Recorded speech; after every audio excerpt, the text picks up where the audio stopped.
Hello दोस्तों, आप लोगों का स्वागत है पगला एक्सप्लेन चैनल पे। तो आज हम लोग एक और न्यू मानवा को एक्सप्लेन करेंगे जिसका नाम है द स्ट्रॉन्गेस्ट सील मास्टर को। तो चलिए जानते हैं इस मानवा की कहानी को बिना किसी देरी के। एपिसोड की शुरुआत में हम लोग हमारे मेन कैरेक्टर को देखते हैं जिसको कुछ लोग बुली कर रहे थे और उनमें से एक लड़का हमारे मेन कैरेक्टर के चेहरे के ऊपर एक जोरदार पंच मारता है जिससे मेन कैरेक्टर पीछे जाके कचड़े से टकरा के नीचे गिर जाता है और वो लोग उसका मजाक उड़ाते हुए कहते हैं कि ये तो सच में कचड़ा है। हमने सुना था कि एकेडमी के अंदर किसी कार्ड मास्टर को इनवाइट किया गया है, लेकिन कार्ड मास्टर को सबसे कमजोर प्रोफेशन माना जाता है। तो फिर एकेडमी ने इस जैसे कार्ड मास्टर को इनवाइट ही क्यों किया? जब एकेडमी ने इसे इनवाइट किया होगा तो ये एकेडमी के लिए ही बड़ी सम्मानजनक बात होगी। इसके बाद वो बंदा अपने प्रोफेशन को हमारे मेन कैरेक्टर के प्रोफेशन के साथ कंपेयर करते हुए कहता है कि बॉक्सर के मुकाबले में कार्ड मास्टर सबसे ज्यादा कमजोर आता है। एक लड़का उसे बताता है कि मेन कैरेक्टर सिफारिश की वजह से एकेडमी के अंदर आया है, नहीं तो उसको एंट्री ही नहीं दी जा रही थी।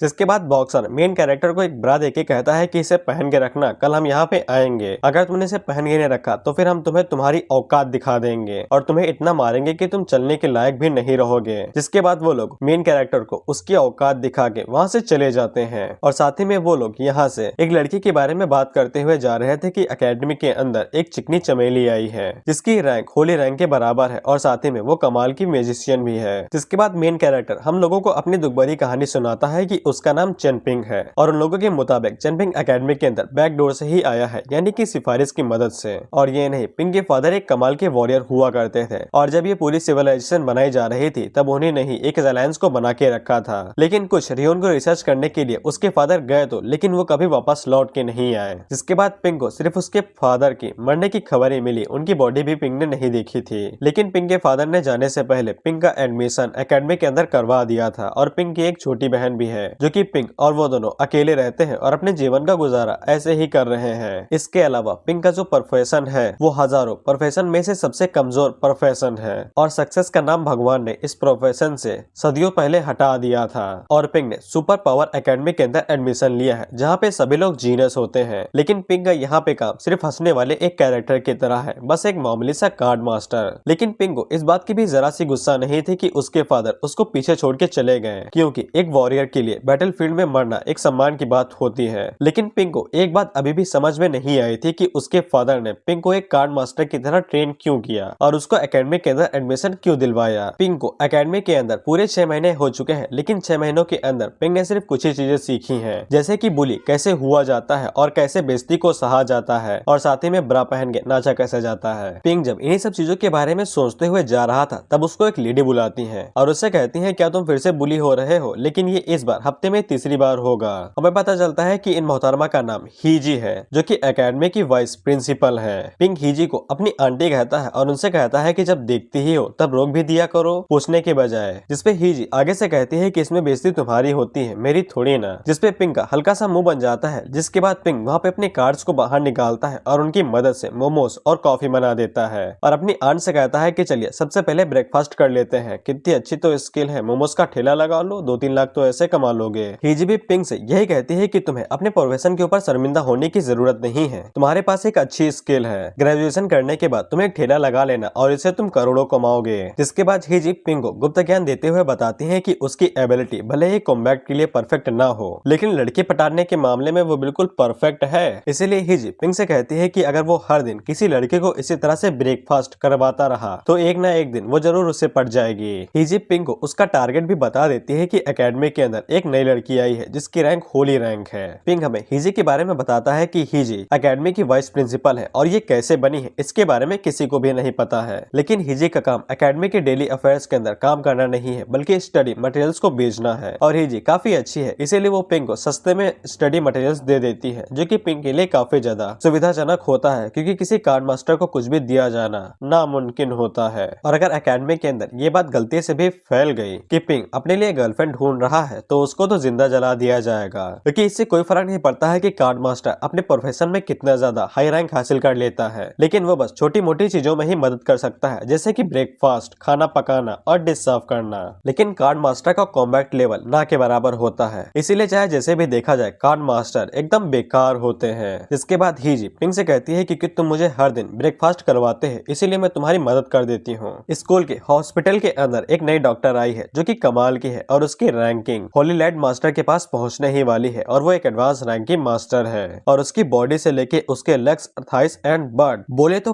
कड़क माल है। चाहो तो लाइन मार सकते हो और मैं तुम्हारी मदद भी कर दूंगी। ऐसी बातें सुन के तो पिंक को भी शर्म आने लगती है, जिसके बाद वो वहाँ से जाते हुए कहता है कि मुझे ऐसा कुछ भी नहीं करना है। तभी हीजी आगे बढ़ती है और वो पिंक को बताती है कि उसने उस लड़की से पहले ही बात कर ली है, इसीलिए पिंक को वहाँ पे जाके उसे जरूर मिलना पड़ेगा। जिसके बाद पिंक जब वहाँ से जा ही रहा था तब वो चक्कर खा के नीचे गिर जाता है। हीजी उसे उठाने की कोशिश करती रहती है लेकिन पिंक बिल्कुल भी नहीं उठता है। हम लोग देखते हैं कि पिंक अपने ही कॉन्शियस वर्ल्ड के अंदर चला गया था और वो एक ऐसी जगह पे जा रहा था जिसको पिंक ने कई बार अपने सपने के अंदर देखा था, लेकिन पिंक इस बार इस जगह पे अपने होश में था, यानी कि वो सब कुछ समझ पा रहा था कि यहाँ पे क्या चल रहा है। जिसके बाद पिंक जब आगे बढ़ना शुरू करता है तब वो जगह धीरे धीरे करके बढ़ने लगती है, जस्ट लाइक रियोन। लेकिन पिंक ऐसे ही चलते हुए एक अजीब सी जगह पे आ जाता है और उसे लगने लगता है कि वो फिर से एक सपना देख रहा है जब वो बच्चा हुआ करता था। लेकिन तभी कोई उसे कहता है कि ये जगह असली दुनिया है और जब पिंक पीछे पलट के देखता है तब उसको पता चलता है कि वहाँ पे कोई इंसान था जो कि चेयर के ऊपर बैठा हुआ था। बेसिकली या तो ये पिंक के फादर होंगे या फिर पिंक का फ्यूचर वाला सेल्फ होगा। लेकिन पिंक को ये सपना देखते हुए 10 साल हो चुके थे, लेकिन आज से पहले पिंक ने कभी भी इस जगह पे किसी को भी नहीं देखा था। लेकिन वो बंदा आगे से पिंक से सवाल पूछता है कि कार्ड मास्टर क्या होता है। पिंक अपने मन के अंदर सोचता है कि ये बंदा कौन है और उससे सवाल क्यों पूछ रहा है। लेकिन वो बंदा आगे से पिंक से कहता है कि मेरे सवालों का जवाब दो, जिस पे पिंक उसे बता देता है कि कार्ड मास्टर एक एशियन प्रोफेशन होता है जिसका सबसे कमजोर कॉम्बैट एबिलिटी होता है और उसको सिर्फ कुछ ही लोग होते हैं जो कि कार्ड मास्टर के तौर पे चुनते हैं। और इसके फ्यूचर कैरियर का रास्ता तो सदियों पहले ही काट दिया गया था। एग्जाम्पल के लिए अगर डॉक्टर के फ्यूचर कैरियर के रास्ते को काट दिया जाता है तो वो लोग लेट मास्टर या फिर प्लेयर मास्टर नहीं बन सकते हैं, लेकिन उन्हें फिर भी वैल्यू दी जाती है क्योंकि वो नॉर्मल सारे डिसीजेस को ठीक कर सकते हैं और इंसानों की मदद कर सकते हैं। लेकिन कार्ड मास्टर का कैरियर कट होने के बाद उनके पास कुछ भी नहीं बचता है, इसीलिए वो लोग सबसे बेकार कास्ट में आते हैं। इसीलिए कई सारे लोग कार्ड मास्टर बनने का सपना ही नहीं देखते हैं। लेकिन दूसरे हाथ में मेरे फादर ने मुझे कार्ड मास्टर बना दिया था, इसीलिए मेरे फादर ने ये चुन के गलत किया था। फिर वो बंदा पिंक से दूसरा सवाल पूछता है कि कार्ड मास्टर के लिए सबसे जरूरी चीज क्या होती है, जिसपे पिंक बताता है कि उसके फादर ने उसे एक बार बचपन में बताया था कि कार्ड मास्टर के लिए सबसे जरूरी चीज होती है कि कार्ड मास्टर कार्ड बनाने की टेक्नोलॉजी को पूरा करे और उसको एक अलग लेवल पे लेके जाए। लेकिन कार्ड मास्टर भले ही ये सारी चीजें कर ले, लेकिन दूसरे प्रोफेशन के मुकाबले में कार्ड मास्टर के लिए ये सब कुछ शुरुआत ही होती है और इससे कोई फर्क नहीं पड़ता है कि कार्ड मास्टर अपने कैरियर को कितना ज्यादा एडवांस कर लेता है, लेकिन उनका फ्यूचर कभी भी सिक्योर नहीं होता है क्योंकि उनके रास्तों को पहले ही काट दिया गया है। लेकिन वो बंदा पिंक से तीसरा सवाल पूछता है कि second star silver card master के बीच में अगर 3 स्टार सिल्वर मैकेनिक के बीच में लड़ाई की जाए तो कौन जीतेगा, जिसपे पिंक एक झटके में कह देता है कि कार्ड मास्टर हार जाएगा क्योंकि सबसे पहली बात उन दोनों के प्रोफेशन में काफी बड़ा गैप है और साथ ही में उनके पावर लेवल के बीच में भी, इसीलिए कार्ड मास्टर के जीतने का कोई चांस ही नहीं है। वो बंदा पिंक के सामने एक वीडियो प्ले करता है और उसे बताता है कि ये दो बैटल इतिहास में पहले हुई थी और ये दोनों बैटल सच्ची हैं, इन्हें अच्छे से देखना।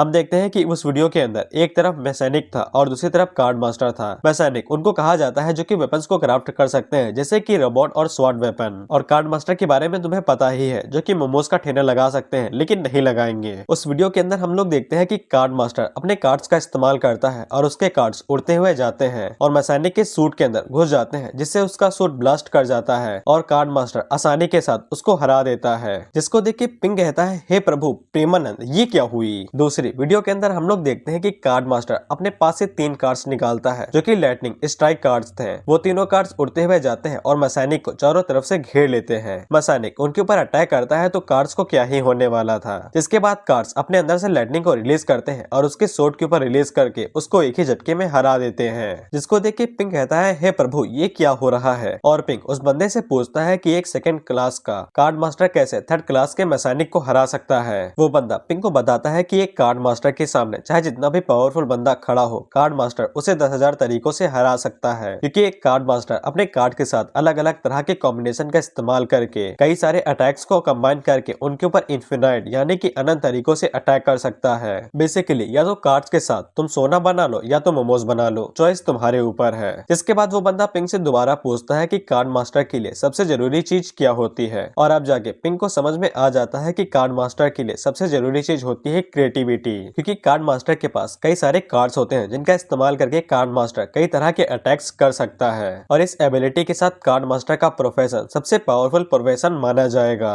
पिंक जैसे ही ये सारी चीजें समझता है तब उसकी दुनिया के ऊपर एक एक क्रैक पड़ जाता है और जब वो क्रैक नीचे आके गिरता है तब वो चीज एक कार्ड में बदल जाती है जो कि एक स्पेशल कार्ड था और इससे पहले पिंक को ऐसा कार्ड कभी भी नहीं मिला था और पिंक को ऐसा महसूस होता है कि इस कार्ड के अंदर सबसे जरूरी चीज है क्योंकि इसको छूने से ही ये काफी भारी महसूस हो रहा था। इसके बाद जब पिंक अपने मास्टर की तरफ देखता है यानी उसी बंदी की तरफ तो वो वहाँ से गायब हो चुका था। जिसके बाद सीन चेंज होता है। हम लोग देखते हैं कि पिंक को एकेडमी के हॉस्पिटल के अंदर एडमिट कर दिया गया था और पिंक के पास वही लड़कियां खड़ी थी जिसके बारे में हीजिन बात कर रही थी और इस लड़की का प्रोफेशन डॉक्टर से जुड़ा हुआ है जैसा कि पिंक ने पहले बताया था। हीजिन ने इस लड़की को पिंक के बारे में पहले ही बता दिया था और वो लड़की भी पिंक के चेहरे को देखते हुए कहती है कि ये दिखने में तो एवरेज सा ही है, लेकिन जिस लड़की को वाइस प्रिंसिपल ने खुद चूज किया हो वो ऑर्डिनरी कैसे रह सकता है। उसी टाइम पे पिंक को भी होश आ जाता है और वो खड़ा होकर बैठ जाता है। पिंक जैसे ही अपने सामने उस लड़की को देखता है तब वो एक ही नजर में उसे पहचान जाता है कि ये लड़की वही लड़की है जिसके बारे में पूरी एकेडमी बात कर रही है और ये जल्द ही होली लाइट मास्टर बनने वाली है। वो लड़की पिंक से कहती है कि जल्दी से अपनी पैंट उतारो, मुझे इंजेक्शन लगाना है। अब पिंक उससे कह देता है कि उसे कोई भी चोट नहीं लगी है और वो बिल्कुल ठीक है। जिसके बाद वो वहाँ से खिसकने लगता है, लेकिन वो लड़की पिंक से कहती है कि प्रिंसिपल ने मुझे तुम्हारे बारे में बताया था, तुम्हारा नाम चेन पिंग है ना।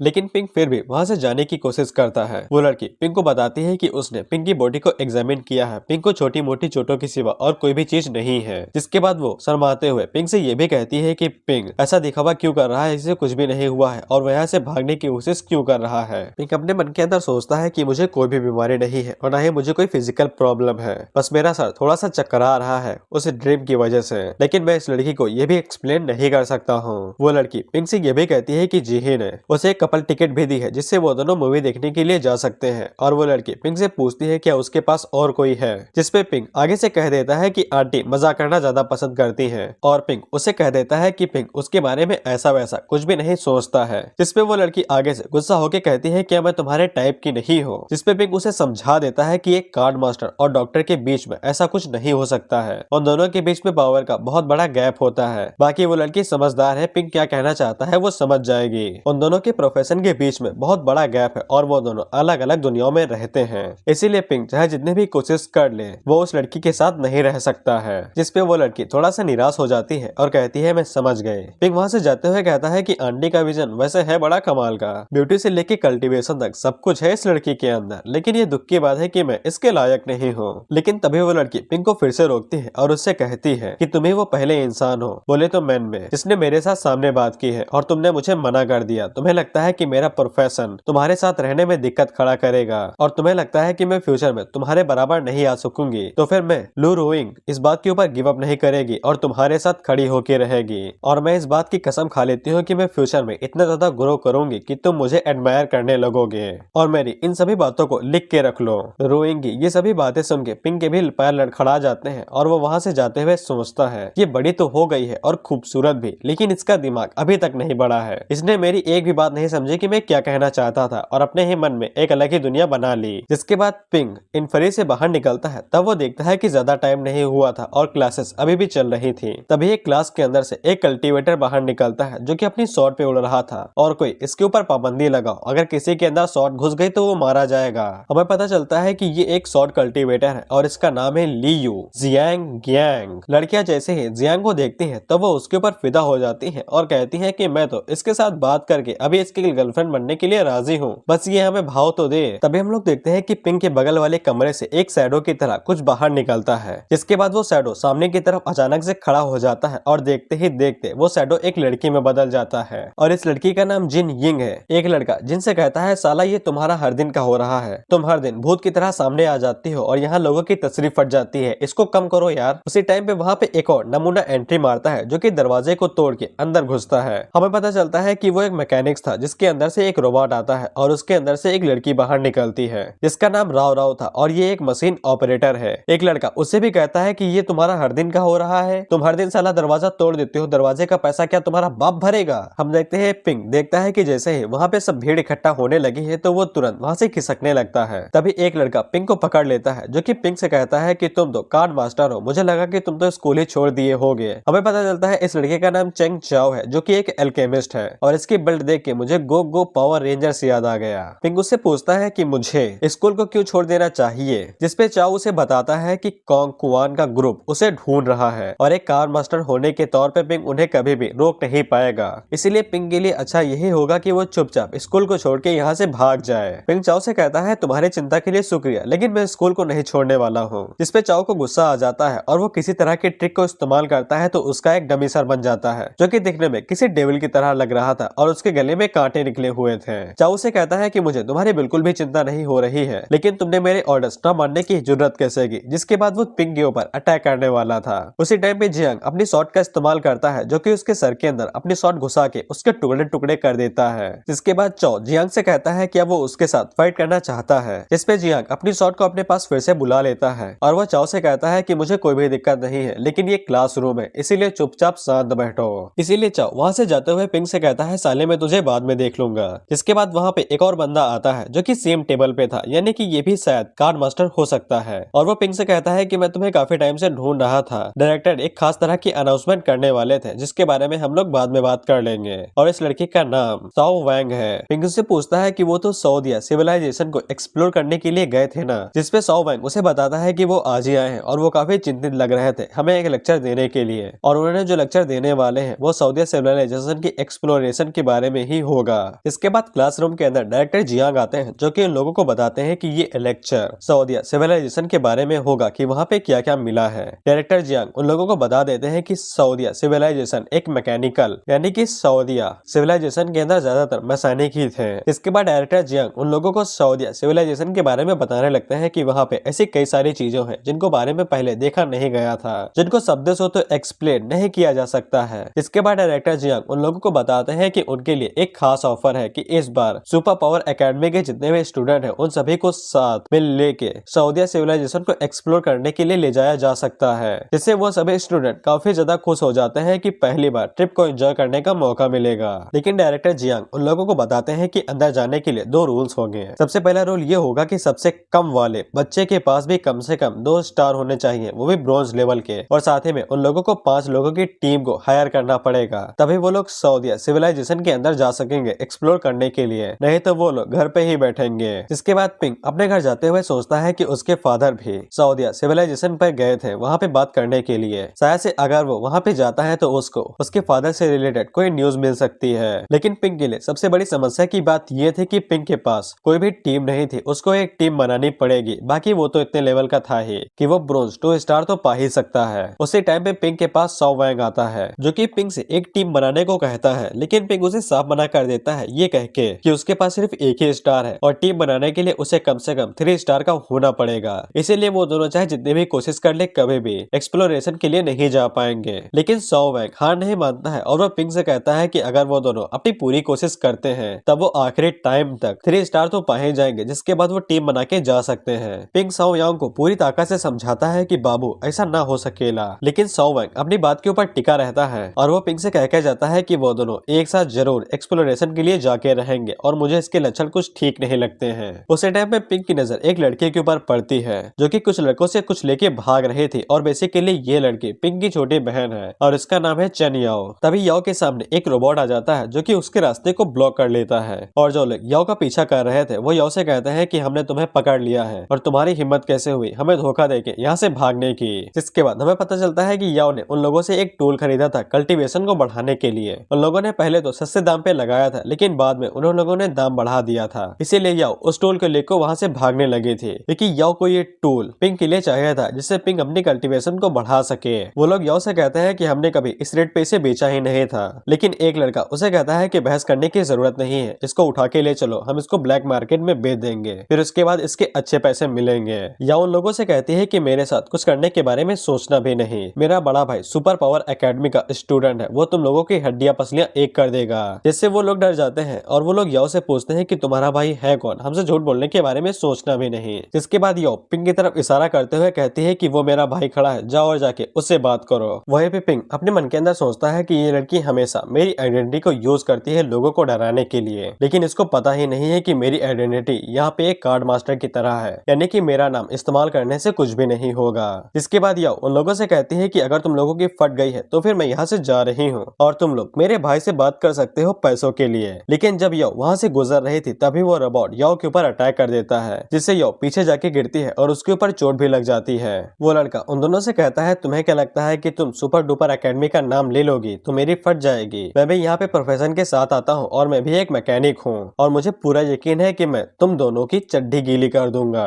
या अपने भाई से कहती है, भाई तुमने तो कहा था कि अगर मैं तुम्हारा नाम एकेडमी के अंदर ले लेती हूँ तो उससे लोग डर जाएंगे, लेकिन ये लोग तो डरे ही नहीं। जिसपे पिंक उसके ऊपर चिल्लाते हुए कहता है कि मैंने कब ऐसा कहा था और मैंने तुमसे कितनी बार कहा है कि तुम्हें मुसीबत से दूर रहना चाहिए। अब तुम्हारी वजह से हम दोनों ही मुसीबत में फंस गए हैं। उसी टाइम पे वो बंदा अपने रोबोट को कमांड देता है कि वो जाके उन दोनों को पकड़ ले। जिसके बाद पिंक के पास ऑप्शन नहीं बचता है तो वो अपने कार्ड्स को बाहर निकालता है फाइट करने के लिए। वो लोग जैसे ही देखते हैं कि पिंक एक कार्ड यूजर है तो वो उसके ऊपर हंसने लगते हैं और कहते हैं कि ये तो सबसे कमजोर प्रोफेसर निकला और इसने अपनी बहन से कह के रखा था कि तुम मेरा नाम दादा की तरह इस्तेमाल कर सकती हो, जिससे पूरे स्टूडेंट डरने लगेंगे। याओ अपने भाई से कहती है कि हमें 9-2-11 हो जाना चाहिए। वहीं पे पिंक अपने मन के अंदर सोचता है कि मैं उन जैसे कार्ड यूजर की तरह नहीं हूँ जो लड़ नहीं सकते हैं, लेकिन मुझे फाइट करने का तरीका ढूंढना होगा। जिसके बाद पिंक अपने पास से मेन कार्ड बाहर निकालता है, जिसके साथ वो रोबोट के ऊपर अटैक करता है। पिंक का कार्ड उड़ते हुए जाता है जो रास्ते के बीच में एक बड़े से पत्थर में बदल जाता है, जिससे वो रोबोट टकरा के नीचे गिर जाता है। जिसके बाद वो रोबोट फिर से खड़ा होता है तो पिंक उसके ऊपर वाइस कार्ड से अटैक करता है। वो कार्ड उड़ते हुए जाते हैं जो कि उस रोबोट के जितने भी वायर्स थे उन सभी को काट देते हैं, जिससे उस रोबोट का कनेक्शन वहीं पे रुक जाता है और वो रोबोट वहीं पे खड़ा हो जाता है। वो मैकेनिक ये देख के काफी हैरान हो चुका था कि ये क्या हो रहा है, एक कार्ड यूजर कैसे किसी मैकेनिक को हरा सकता है। जिसके बाद वो लोग उस रोबोट से मिसाइल निकालते हैं पिंक के ऊपर अटैक करने के लिए। हम देखते हैं कि पिंक के पास सिर्फ 2 ही कार्ड बचे हुए थे, इसीलिए पिंक को जो भी करना था सिर्फ 2 ही कार्ड के अंदर करना था। इसके बाद पिंक रोबोट के ऊपर फिर से अपने दोनों कार्ड से अटैक करता है, जिसपे वो रोबोट पहले कार्ड को तो आसानी के साथ अपने हाथ से पकड़ लेता है और उसको डिस्ट्रॉय कर देता है। लेकिन जो दूसरा कार्ड बच गया था पिंक उसको कॉफी में बदल देता है, जिसके साथ वो कॉफी उस रोबोट के ऊपर गिरा देता है, जिससे उस रोबोट के अंदर शॉक सर्किट होता है और वो रोबोट वहीं पे डिस्ट्रॉय हो जाता है। जिसके बाद पिंक उस रोबोट को देखते हुए अपने मन के अंदर सोचता है कि आंटी के लिए रोज ब्रेकफास्ट बनाना इतना बुरा भी नहीं था, आज उसी कॉफी ने मेरी जान बचा ली और उस रोबोट को बर्बाद कर दिया। यो पिंक की तरफ देखते हुए कहती है, तुम मेरे ही भाई हो ना, वो कब से इतनी बुरी तरीके से लड़ने लगा। जिसके बाद पिंक अपनी बहन को लेता है और उसको लेके वहाँ से निकल जाता है। जिसके बाद वो दोनों अपने घर पे आ जाते हैं और यो अपने भाई से पूछती है कि वो कब से इतना शक्तिशाली हो गया और उसने कैसे किसी मैकेनिक को हरा दिया। मैकेनिक तो किसी पावरफुल प्रोफेशन में से एक होता है। जिसपे पिंक उसे बताता है कि ये तो हमारी किस्मत अच्छी थी जो वो मैकेनिक पुराने मॉडल को कंट्रोल कर रहा था, जिनके वायर्स को काट के उनके बीच में शॉर्ट सर्किट करके रोबोट को डिस्ट्रॉय किया जा सकता है। अगर वो नया मॉडल होता तो हमारे कह के लग जाते हैं। इसके बाद पिंक अपनी बहन को फिर से डांटता है और उससे कहता है कि मैंने कितनी बार कहा है कि तुम्हें इस तरह के काम नहीं करने चाहिए जिससे तुम मुसीबत में फंस जाओ। अगर तुम्हें आज कुछ हो जाता तो फिर जब फादर वापस आते तो फिर मैं उनसे क्या कहता। जिसपे यो उसे कहती है कि तुम फादर से भी ज्यादा मुझे डांटते हो, मैं तो तुम्हारे लिए ही इस टूल को लेने गई थी जिससे तुम अपनी एनर्जी को बढ़ा सको। पिंक भी उस आर्टिफैक्ट को देखे काफी ज्यादा हैरान हो जाता है क्योंकि ये आर्टिफैक्ट सेकंड सिविलाइजेशन का था। और पिंक अपनी बहन से कहता है कि तुम मेरे लिए इतनी सारी परेशानी को झेल रही थी ताकि तुम मेरे लिए इस टूल को लेके आ सको। जिसपे यो उसे कहती है कि तुम्हें मेरे इकलौते भाई हो और मैं किसके लिए ये सब करूंगी और मैं तुम्हें सपोर्ट भी करती हूँ, इसीलिए जाओ जाके प्रैक्टिस करो और मुझे कभी भी निराश मत करना। और पिंक अपनी बहन को ये सब करता हुआ देख के काफी खुश हो जाता है। जिसके बाद पिंक उस आर्टिफैक्ट को लेके अपने रूम के अंदर आ जाता है। पिंक बताता है कि वुजियन सिविलाइजेशन 5 सिविलाइजेशन में से एक है और इसका होना ही काफी ज्यादा खास माना जाता है। और सिविलाइजेशन को एक्सप्लोर सिर्फ इसीलिए किया जाता था कि वहाँ पे कई सारी ऐसी चीजें होती थी जिनका इस्तेमाल किया जा सकता था एनर्जी को बढ़ाने के लिए, क्योंकि ऐसे एटम्स के अंदर स्पेशल एनर्जी होती है जो कि किसी की भी सुपर पावर को बढ़ा सकती है। ऐसा कहा जाता है कि एक डिलीवरी बॉय को वुजियन सिविलाइजेशन की एक फिंगर रिंग मिल गए थे, जिसके बाद उसको ऐसी ताकत मिली कि वो पूरी दुनिया के अंदर गॉड लेवल का सुपर पावर हाउस बन गया। लेकिन इस तरह की एनर्जी को एब्जॉर्ब करने का जो रिस्क होता है वो काफी ज्यादा हाई होता है, इसीलिए ज्यादातर लोग इस तरह की एनर्जी को अडेप्ट नहीं कर पाते हैं, क्योंकि ऐसे एटम्स के अंदर अजीब तरह की एनर्जी होती है जो बॉडी को फुला के तुम्हें मार भी सकते हैं। इसीलिए किसी भी आइटम की एनर्जी को एब्जॉर्ब करने से पहले किसी खास एलिमेंटलिस्ट से चेक करवा लेना चाहिए, जिससे वो बता देगा कि ये एनर्जी सेफ है या नहीं और इसको कंज्यूम किया जा सकता है या नहीं। लेकिन एलिमेंटलिस्ट की जो फीस होती है वो काफी ज्यादा हाई होती है और पिंक के पास तो इतने पैसे थे नहीं, तो वो बिल्कुल भी उसे हायर नहीं कर सकता था।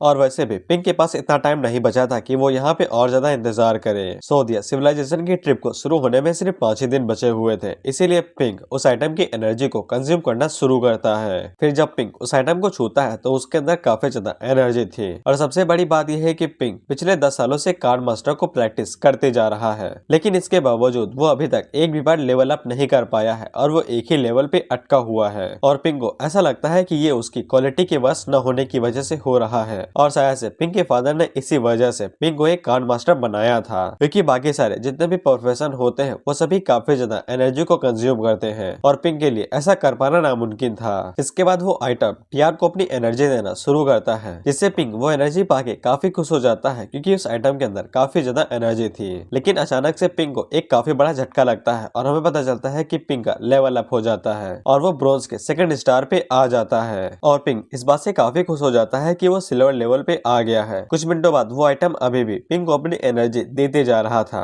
लेकिन पिंक की बॉडी उस एनर्जी को एब्जॉर्ब नहीं कर देती है और बंद कर देती है, जिससे पिंक समझ जाता है कि उसकी क्वालिफिकेशन सच में ज्यादा बेकार है। जिसके बाद पिंक उस आइटम से अपनी एनर्जी देना बंद करने को कहता है, लेकिन वो आइटम बड़ा हो जाता है, जिसके बाद वो पिंक के ऊपर और ज्यादा एनर्जी देने लगता है। पिंक देखता है कि उस आइटम के अंदर से कई सारे पिल भी बाहर निकल रही थी, लेकिन वो जो एनर्जी थी वो पहले से और ज्यादा शक्तिशाली हो गई थी, इसीलिए पिंक के लिए उसको झेल पाना काफी मुश्किल हो रहा था और पिंक को ऐसा महसूस होता है कि अगर उसने थोड़ी देर में एनर्जी को एब्जॉर्ब करना बंद नहीं किया तो उसकी बॉडी फट जाएगी। इसीलिए पिंक अपने पास से एक मास्टर कार्ड को बाहर निकालता है, जिसके साथ वो आइटम के ऊपर अटैक करता है, लेकिन मास्टर कार्ड के अटैक करने के बावजूद आइटम को कुछ भी नहीं होता है और उसके ऊपर एक खरोच भी नहीं आती है। इसीलिए पिंक वहाँ पे एक दूसरा तरीका लगाता है और वो मास्टर कार्ड से कहता है कि वो आइटम को एब्जॉर्ब कर ले, जिसके बाद मास्टर कार्ड जल्दी से आगे बढ़ता है और वो उस आइटम को अपने अंदर एब्जॉर्ब कर लेता है, जिससे पिंक को राहत की सांस मिलती है, नहीं तो वो मरने ही वाला था। लेकिन जब वो कार्ड वापस आता है तब वहाँ पे एक एक्स्ट्रा कार्ड आ चुका था और उस कार्ड के ऊपर वुजियन सिविलाइजेशन के आइटम का प्रिंट बन चुका था, जिसके बाद वो दोनों कार्ड लेजेंडरी सील में बदल जाते हैं। जिसके बाद पिंक अपने आप से ही कहता है कि कार्ड मास्टर के करियर को हमेशा के लिए बंद कर दिया गया था, क्योंकि इसका मतलब ये होता है कि इससे कोई फर्क नहीं पड़ता है कि कार्ड मास्टर कितना ही ज्यादा एडवांस चला जाता है, लेकिन उसे हमेशा से शुरुआत के ही रास्ते के बीच में समझा जाएगा, क्योंकि उनके पास कोई भी कॉम्बैक्ट एबिलिटी नहीं होती है। लेकिन पिंक वीडियो के बारे में याद करते हुए सोचता है कि कार्ड मास्टर का सेकेंड फेज जो कि एक सीलर का होता है उसे सबसे ज्यादा अच्छा माना जाता है और टियान को मेन कार्ड भी वहीं से मिला था, लेकिन उसे अभी भी समझ में नहीं आया था कि पिंक को ये कार्ड क्यों मिला है और उसका इस्तेमाल क्या है। और थोड़ा सा दिमाग चलाने के बाद उसे समझ में आ जाता है कि मेन कार्ड का काम चीजों को सील करना और उन्हें रिलीज करना होता है, जैसे कि स्टोरेज रिंग होती है।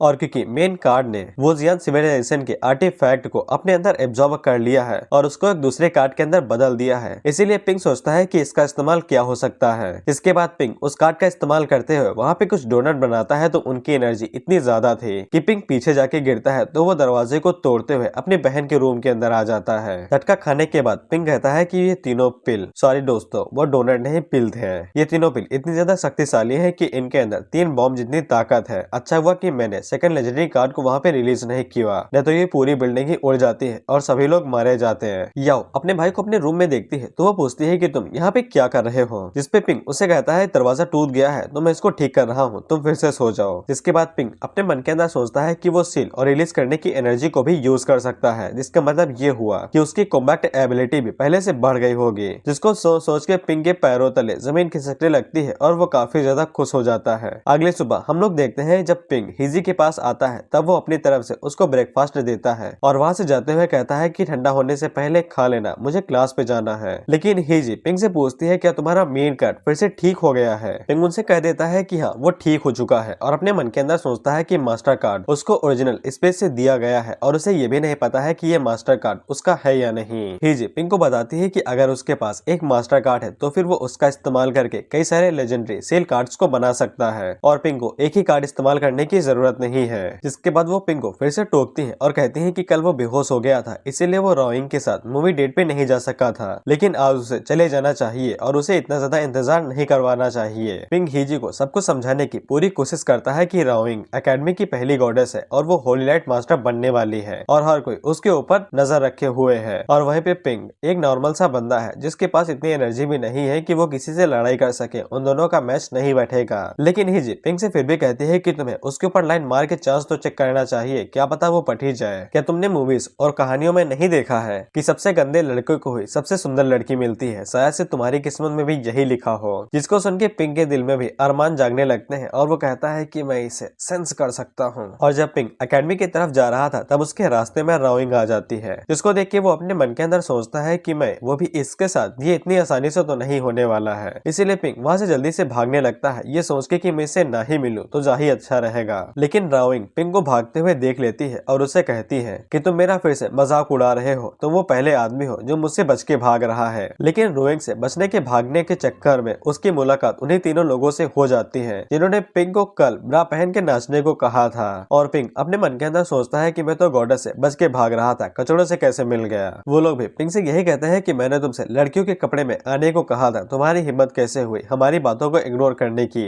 वहीं पे पिंक अपने मन के अंदर सोचता है कि बॉक्सर लड़ने के मामले में काफी अच्छे होते हैं, इसीलिए मुझे ठंडे दिमाग से सोचना चाहिए कि मैं कैसे अपने कार्ड्स का इस्तेमाल कर सकता हूँ इसको हराने के लिए। अगर मुझे एक ताकतवर प्रोफेशन के खिलाफ जीतना है तो मुझे उनसे डिस्टेंस बना के रखना होगा और एक हर तरह के नए नए आइडिया को सोचना होगा। जिसके बाद बॉक्सर अपने दोनों चमचों से कहता है कि उसको यहाँ पे लेके आओ और उसके कपड़े फाड़ के उसे नंगा कर दो, हम लोग उसी को ही लाइव ब्रॉडकास्ट करेंगे। पिंक अपने मन के अंदर सोचता है कि मुझे क्या करना चाहिए। जिसके बाद वो अपने पास से 2 मास्टर कार्ड्स को बाहर निकालता है। इसी के साथ उनके अंदर से 3 तरह की बॉल्स बाहर निकलती है जिनके अंदर से बिजली रिलीज हो रही थी और वो बिजली जैसे ही उन दोनों के ऊपर गिरती है तो वो दोनों पीछे जाके गिरते हैं और बेहोश हो जाते हैं। जिसको देख के वो बॉक्सर काफी ज्यादा हैरान हो जाता है और वो पिंक से कहता है कि तुम्हारी हिम्मत कैसे हुई कि तुम्हारे जैसा एक मामूली से कार्ड मास्टर हम जैसे प्रोफेशन वालों को हरा सकता है। वहीं पे पिंक अपने मन के अंदर सोचता है कि इस पार्ट की एनर्जी काफी ज्यादा है, अगर इसे फिर से रिकवर नहीं किया गया तो सारे कार्ड्स बेकार हो जाएंगे, इसीलिए मुझे इसका इस्तेमाल सोच समझ के करना होगा। इसके बाद वो बॉक्सर अपनी बॉडी के अंदर से अपनी एनर्जी को रिलीज करता है जिससे वहाँ पे एक बड़ा सा मुक्का बन जाता है और वो स्पिरिचुअल पावर से बना हुआ मुक्का पिंक की तरफ आगे बढ़ने लगता है और वो बॉक्सर उसे बताता है कि ये जिस भी चीज से टकराता है उसके टुकड़े टुकड़े कर देता है। लेकिन पिंक आगे से अपने मास्टर कार्ड को यूज करता है जिसका इस्तेमाल करके वो उस बड़े से मुक्के को अपने अंदर सील कर लेता है। जिसको देख के वो बॉक्सर काफी ज्यादा हैरान हो जाता है और वो पिंक से पूछता है कि तुमने मेरे फिस्ट के साथ क्या किया, वो कहाँ पे गायब हो गया है। लेकिन पिंक आगे से अपनी सील को रिलीज करता है तो वहाँ से उस बॉक्सर का फिस्ट बाहर निकलता है और टियान उसी का इस्तेमाल करके उस फिस्ट को बॉक्सर के पीछे छोड़ देता है। वो फिस्ट जाके बॉक्सर से टकराता है और बॉक्सर एक ही झटके में हारा जाता है और टियान इसी के साथ बॉक्सर को भी बड़ी आसानी के साथ हरा देता है। टियान देखता है कि उसने जो कार्ड फिस्ट को निकालने के लिए यूज किया था वो गायब हो जाता है। और दोस्तों मुझे अभी भी पता नहीं चला है कि पिंक कार्ड्स का इस्तेमाल कैसे करता है, कि उसके पास लिमिटेड कार्ड है या फिर अनलिमिटेड, या फिर पिंक मास्टर कार्ड का इस्तेमाल करके कई सारे कार्ड्स को बना सकता है। पिंक कहता है कि ये कार्ड तो ऐसे ही चला गया है, क्या मुझे मास्टर कार्ड का इस्तेमाल करके कई सारे और कार्ड्स बनाने चाहिए, क्योंकि अगर वो उन सभी कार्ड्स को एक साथ इस्तेमाल करता है तो इससे कोई फर्क नहीं पड़ता है कि उसके सामने कितने ज्यादा प्रोफेशन आ जाते हैं, वो आसानी के साथ उन सभी को हरा सकता है। इसके बाद पिंक उस बॉक्सर से मुस्कुराते हुए कहता है कि जल्दी से और इस तरह की फिस्ट को बाहर निकालो ताकि मैं उन सभी का इस्तेमाल कर सकूं। लेकिन वो बॉक्सर आगे से अपनी हार मान लेता है और पिंक से माफी मांगने लगता है। पिंक उसे कहता है मैं तुम्हें माफ तो कर दूंगा लेकिन स्कूल खत्म होने के बाद तुम्हें गेट पे मेरा इंतजार करना होगा और मुझसे मिलना पड़ेगा। हम लोग देखते हैं कि पीछे से रूइंग ये सब कुछ होते हुए देख रही थी। इसके बाद रूइंग पिंक से फिर से यही कहती है कि मैं इस बात के लिए तुम्हें मजबूर कर दूंगी कि तुम मुझको फिर से एडमायर करो। इसके बाद पिंक क्लास के अंदर जाता है तब उसकी मुलाकात चाओ से हो जाती है जो कि पिंक को अपने पास बुला रहा था। पिंक उसे फिर से इग्नोर करने लगता है तो वो गुस्सा होके उसे देखने लगता है। तो फिर पिंक चाओ को सुपरमैन कह के बुलाने लगता है जिसे चाओ काफी ज्यादा शांत हो जाता है। अगर तुमने ये ना बोला होता तो मैं तुम्हारी चटनी बना देता। जिसके बाद चाओ पिंक से कहता है कि तुम जरा आके मेरी मदद कर दो, तुम भले ही पूरी क्लास के अंदर सबसे कमजोर प्रोफेशन वाले क्यों ना हो लेकिन तुमने पास्ट और हिस्ट्री के बारे में काफी ज्यादा स्टडी की है और तुम्हें 5 सिविलाइजेशन के बारे में काफी अच्छे से पता है। क्या तुम ये चेक करके बता देते हो कि ये आइटम असली है या नहीं, क्या उन लोगों ने मुझसे झूठ बोला था। पिंक आगे बढ़ता है और उस बॉक्स को चेक करके बताता है कि ये बिल्कुल असली आइटम है और वो चाओ से पूछता है कि तुमको ये कहाँ से मिला है। लेकिन चाओ उस बॉक्स को ले लेता है और पिंक से कहता है कि ये अगर असली है तो फिर इससे तुम्हारा कोई भी लेना देना नहीं है, अब तुम यहाँ से जा सकते हो। पिंक हमें बताता है कि वो आइटम 5वीं सिविलाइजेशन द डीमन सिविलाइजेशन से नाता रखता है जो कि मॉडर्न सोसाइटी के सबसे करीबी सिविलाइजेशन में से एक है और ऐसा माना जाता है कि डीमन सिविलाइजेशन के जितने भी लोग थे वो सभी काफी अजीब और अकेले थे। इसीलिए पिंक को भी ये नहीं पता है कि जो आइटम चाओ के पास है उसके अंदर जो एनर्जी है वो चाओ के लिए अच्छी साबित होगी या बुरी। और सबसे बड़ा मिथ तो ये है कि ऐसा माना जाता है कि डीमन सिविलाइजेशन के लोग अभी तक मरे नहीं है, उनके कुछ लोग डिस्ट्रक्शन को झेल गए थे और अभी तक वो लोग जिंदा है लेकिन वो छुप के रह रहे हैं। तभी पिंक के पास राव राव नाम की एक लड़की आती है जो कि मैकेनिक है और वो पिंक को ट्रिप के लिए उसकी टीम में इनवाइट करती है। पिंक उससे पूछता है कि तुमको मुझसे क्या काम है और तुम मुझे क्यों इनवाइट करना चाहती हो, जिसपे राव राव उसे बताती है कि उसकी फैमिली ने उसे 3 मेगा रोबोट दिए हैं, लेकिन राव राव उन्हें अपने साथ कैरी करके नहीं ले जा सकती है। इसीलिए राव राव चाहती है कि पिंक उन्हें अपने कार्ड के अंदर स्टोर कर ले और उनका साथ अपने साथ लेके चले। बेसिकली राव राव पिंक का यूज करना चाहती थी एक कैरी बैग की तरह, और पिंक भी इस बात को समझ जाता है। तभी वहाँ पे एक और बॉक्सर आता है जो कि राव राव से कहता है कि उसे एक कार्ड मास्टर को अपनी टीम में नहीं रखना चाहिए, एक कार्ड मास्टर का होना सबसे बेकार चीज होगा। हमें पता चलता है कि इस बॉक्सर का नाम वैंग है और वैंग राव राव से कहता है कि तुम्हें एक कार्ड मास्टर को अपने साथ ले जाने की दिक्कत नहीं है। अगर तुम्हें उन 3 मेगा रोबोट की चिंता हो रही है तो मैं उनको क्रैश करके अपने साथ ले जा सकता हूँ, लेकिन तुम्हें कार्ड मास्टर के साथ जाने की जरूरत नहीं है।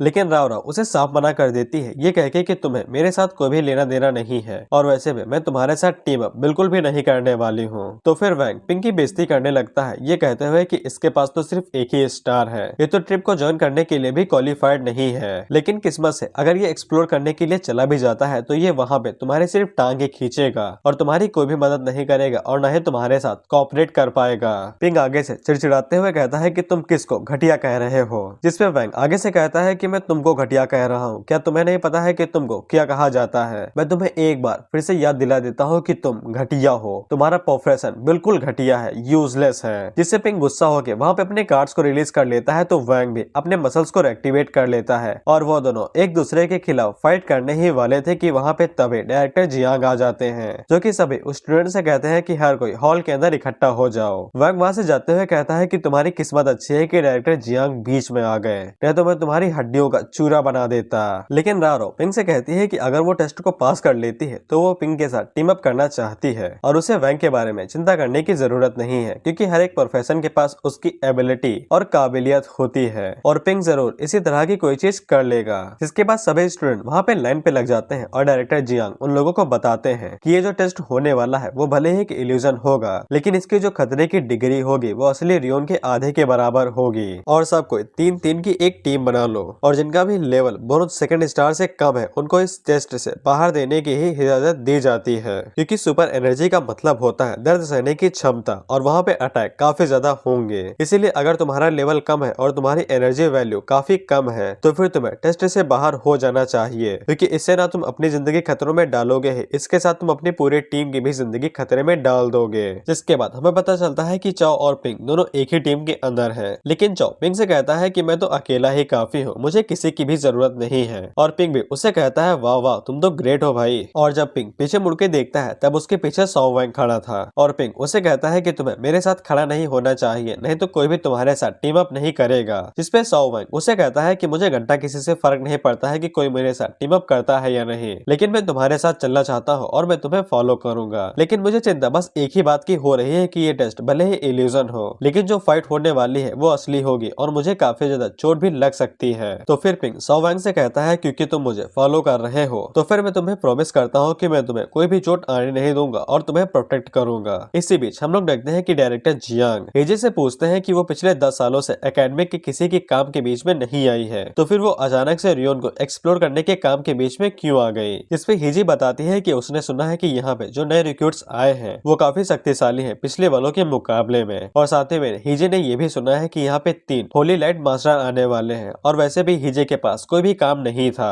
और उसने 10 सालों से कोई भी सिविलाइजेशन को एक्सप्लोर नहीं किया था, इसलिए हेजी के पास ये मौका आया है तो उसको ये क्यों गवाए। इसीलिए हेजी इस बार की रियोन को एक्सप्लोर करना चाहती है। तभी वहाँ पे लड़के भौंकने लगते हैं कि देखो देखो यहाँ पे गॉडेस रोइंग आ रही है। इसके बाद सभी लड़के वहाँ पे अपनी लार टपकाने लगते हैं और कहते हैं कि ये तो गॉडेस है, इसकी खुशबू कितनी कमाल की है, ये दिखने में कितनी ज्यादा सुंदर है। और सभी लड़के सोचने लगते हैं कि वो यहाँ पे किसी के साथ टीम अप करने के लिए आई है और वो लोग सोचते हैं कि आखिर गॉडेस रोइंग किसके साथ टीम अप करेगी, क्या वो राव राव हो सकती है या फिर जिन यिंग। लेकिन राविंग सभी को इग्नोर करते हुए लगातार आगे बढ़ती जा रही थी। उसके रास्ते के बीच में वैंग आता है तो उसके चेले उसे कहते हैं बॉस देखो यहाँ पे राविंग आ रही है, जिससे वैंग काफी ज्यादा खुश हो जाता है और वो अपने एक साथी को बाहर निकाल देता है। जिसपे वो साथी रोते हुए कहता है बॉस हमारा जन्मों जन्मों का रिश्ता था, क्या आप सच में एक लड़की के लिए मुझे बाहर निकाल देंगे। जिसपे वैंग उसके सर को पकड़ के कहता है कि गॉडेस के मुकाबले में तुम कचड़े हो, जल्दी से यहाँ से हटो। जिसपे वो बंदा वहाँ से रोते हुए भाग जाता है और ये कहता है साले गद्दारी कर बे। इसके बाद राविंग जब वहाँ पे आती है तब वैंग उसे टीम अप के लिए पूछता है, लेकिन राविंग उसके मुंह पे कह देती है कि मुझे कोई दिलचस्पी नहीं है। इससे वो दोनों बेचारे पत्थर के बन जाते हैं और टुकड़े बन के वहीं पे गायब हो जाते हैं। जिसपे बाकी कुत्ते कहते हैं, ओ भाई साहब, इसने तो वैंग को भी रिजेक्ट कर दिया, तो फिर क्या ये ली जियान की तरफ जाने वाली है? लेकिन राविंग ली जियान को भी पार करके निकल जाती है। जिसके बाद वो कुत्ते फिर से चिल्लाते हुए कहते हैं कि इसने तो इसको भी रिजेक्ट कर दिया। क्या राविंग सेम जेंडर को ज्वाइन करने वाली है? क्योंकि मैंने सुना है कि सेम जेंडर दोनों एक दूसरे से काफी ज्यादा अट्रैक्ट होते हैं। तभी चो भागते हुए उन दोनों के पास आता है और उनसे कहता है कि तुमने मेरा नाम क्यों नहीं लिया, मैं तो सुपर हीरो हूँ ना। और इसी टाइम पे रोइंग चाओ की तरफ मुड़ जाती है। चाओ को लगता है कि रोइंग उसी के साथ टीम अप करने के लिए आई है, इसीलिए वो एक राजकुमार की तरह रोइंग से पूछता है कि हम मेरे साथ टीम अप करना चाहोगी। लेकिन रोइंग उसे भी इग्नोर करके चेंगपिंग के पास चली जाती है और उससे कहती है कि मैं तुम्हारे साथ टीम अप करना चाहती हूँ, क्या तुम मेरे साथ टीम अप करोगे? जिससे चाओ के अरमा आंसुओं में बह जाते हैं और उसका डीमन फेस जाग उठता है, जो कि बस चेंगपिंग को ही घूरते हुए देख रहा था। जिससे सभी लोगों की तशरीफ जल जाती है और सभी बस यही कह रहे थे, ये क्या हो रहा है भाई, ये क्या हो रहा है? जिसपे साओ पिंग को थम्स अप करते हुए कहता है कि ब्रो, तुमने सबको चूरन देके एक असली ब्यूटी पटा ही ली। जिसपे चेंग कहता है कि ये तो कुछ भी नहीं है, जो पीछे मेरे प्रेशर आ रहा है उसको तो मैं ही जानता हूँ कि मैं कैसे हैंडल कर रहा हूँ। जिसपे राविंग पिंग से कहती है, क्या तुम अभी भी मुझे मना करोगे? इसके बाद राविंग वहाँ से जाते हुए कहती है कि अगर तुम्हें टीम अप नहीं करना है तो फिर मैं यहाँ से जा रही हूँ। जिसपे साओ पिंग से कहता है कि इतना शर्माने की जरूरत नहीं है, उसके साथ टीम अप कर लो। उसी टाइम पे चाओ अपने डीमन फेस का इस्तेमाल करते हुए पिंग के ऊपर अटैक करता है। पिंग से कहता है कि तुम राविंग के साथ टीम अप कैसे कर सकते हो? उसी टाइम पे राविंग बस अपने हाथ से एक हल्का सा इशारा करती है और वो एक ही झटके में चाओ के सर को डिस्ट्रॉय कर देती है। इसके बाद डायरेक्टर जियांग इस बात को कंफर्म कर देते हैं कि वो तीनों एक ही टीम के अंदर हैं। जिसके बाद साओ वैंग, पिंग और राविंग दोनों एक ही टीम के अंदर आ जाते हैं। हीज पिंग से कहती है कि तुम्हें इस मौके को गंवाना नहीं चाहिए और मैं तुम्हारे ऊपर नजर रखूंगी कि तुम सब कुछ ठीक ठाक कर हो या नहीं रहे हो। जिसपे पिंग हीजी से कहता है कि अगर मेरे फादर बदसूरत नहीं हुए तो फिर मैं इस बात के ऊपर यकीन कर लूंगा कि तुम्हें मेरी असली मदर हो, और तुमको मेरे अंदर इतना विश्वास कैसे हो रहा है कि मैं उसे पटा ही लूंगा। जिसके बाद वो दोनों टेस्ट देने के लिए सिविलाइजेशन के अंदर चले जाते हैं। हम लोग देखते हैं कि जब वो तीनों अंदर आते हैं तो वो जगह काफी बड़ी थी। साओ वैंग एक मशीन को छूते हुए कहता है कि यही वो मशीन है जिसको सऊदिया सिविलाइजेशन यूज किया करती थी। तभी राविंग उससे कहती है कि संभल के, ज़ॉम्बी तुम्हारे ऊपर अटैक करने वाले हैं। हम लोग देखते हैं कि जमीन के अंदर से कुछ ज़ॉम्बी हाथ बाहर निकलते हैं जो कि साओ वैंग को पकड़ लेते हैं। इसके बाद वो ज़ॉम्बी साओ वैंग को अंदर खींच लेते हैं। हमें पता चलता है कि साओ वैंग एक पपेट मास्टर है जो कि पपेट्स को कंट्रोल कर सकता है। साओ वैंग अपनी पपेट को रिलीज करता है तो वो बाहर जाके रस्सी फेंक के साओ वैंग को बाहर निकालने की कोशिश करने लगता है, लेकिन वो ज़ॉम्बी ज्यादा शक्तिशाली था,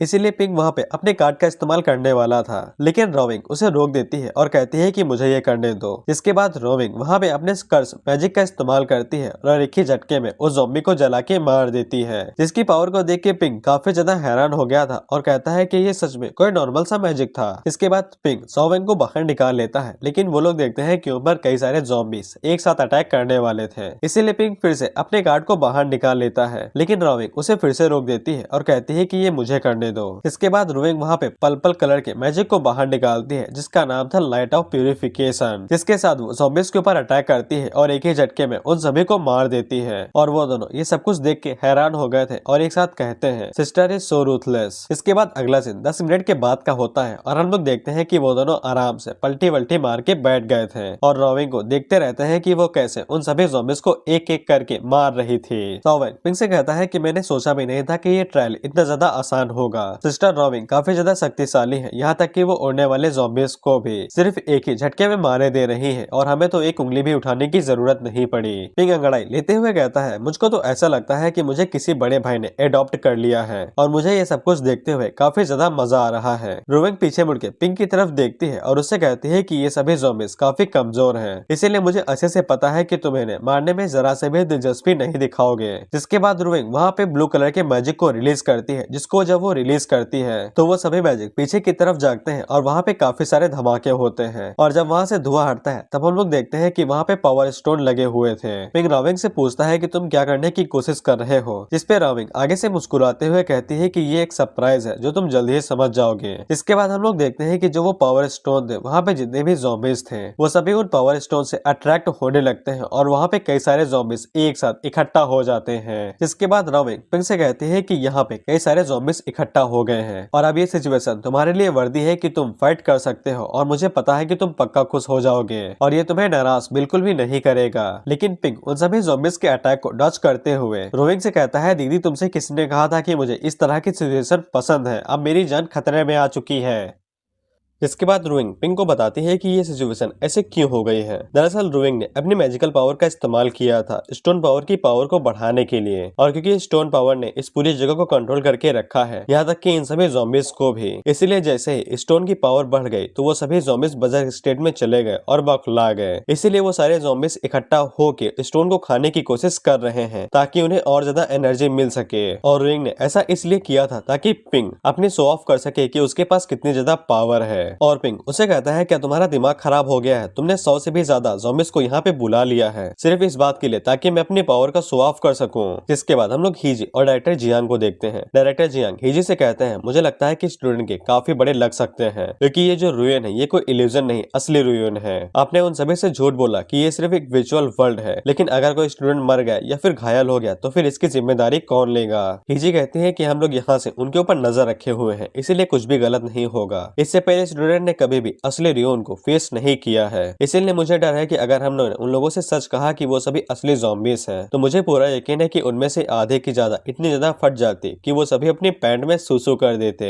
इसीलिए मैंने उनसे झूठ बोला ताकि वो सभी अपना असली पोटेंशियल दिखा सके और बिना किसी दिक्कत के साथ उनके साथ फाइट कर सके। और वैसे भी ये कोई असली अंडरग्राउंड रियोन नहीं है, एक कार्ड मास्टर ने अपनी पावर का इस्तेमाल किया था एक रियोन के आधे हिस्सों कार्ड को यहाँ पे ट्रांसफर करने के लिए। जिससे डायरेक्टर जियांग काफी हैरान हो जाते हैं और कहते हैं कि कार्ड मास्टर के पास सच में इतने ज्यादा पावर होती है कि वो एक रियोन को काट के इस दुनिया के अंदर ट्रांसपोर्ट कर सकता है। हीजी डायरेक्टर जियांग को बताती है कि एक कार्ड मास्टर जिसका प्रोफेशन काफी ज्यादा हाई हो वो तुम्हारी सोच से भी ज्यादा ताकतवर हो सकता है। ये काफी दुख की बात है कि कार्ड मास्टर के एडवांस रैंक के प्रोफेशन को काट दिया गया है, नहीं तो इस दुनिया के अंदर कार्ड मास्टर ही सबसे ज्यादा पावरफुल प्रोफेशन होता। उसी टाइम पे डायरेक्टर जियांग हीजी को बताते हैं कि अंदर की दुनिया में कुछ गड़बड़ हो रही है। तभी वहाँ पे एक और बंदा भागते हुए आता है जो कि उन दोनों को बताता है कि उन लोगों ने रियोन के अंदर जो भी पावर स्टोन लगाए थे उनके बारे में कुछ स्टूडेंट को पता चल गया है और उनकी वजह से जितने भी ज़ॉम्बीज हैं वो सभी आउट ऑफ कंट्रोल हो चुके हैं। डायरेक्टर जियांग उस बंदे से पूछते हैं कि वो बच्चे कौन से हैं, जिसपे वो बंदा उन्हें बताता है कि वो रोइंग, चेंगपिंग और सो वैंग है। इसीलिए डायरेक्टर जियांग उनकी मदद करने के लिए वहाँ पे जाने लगते हैं, लेकिन हीजी उन्हें रोक देती है और कहती है कि उन लोगों ने खुद इस मुसीबत को खड़ा किया है, इसलिए उन्हें इसे साफ करने दो,